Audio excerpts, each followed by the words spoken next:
ansiyade damme konalali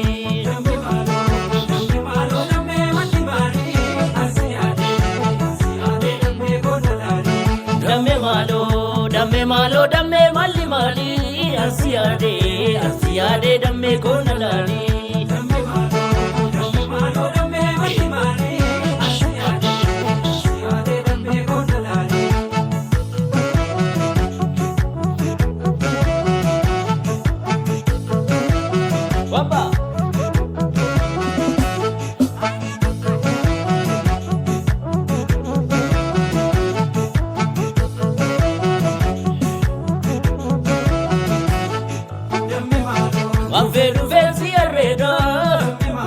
Akada warra keenya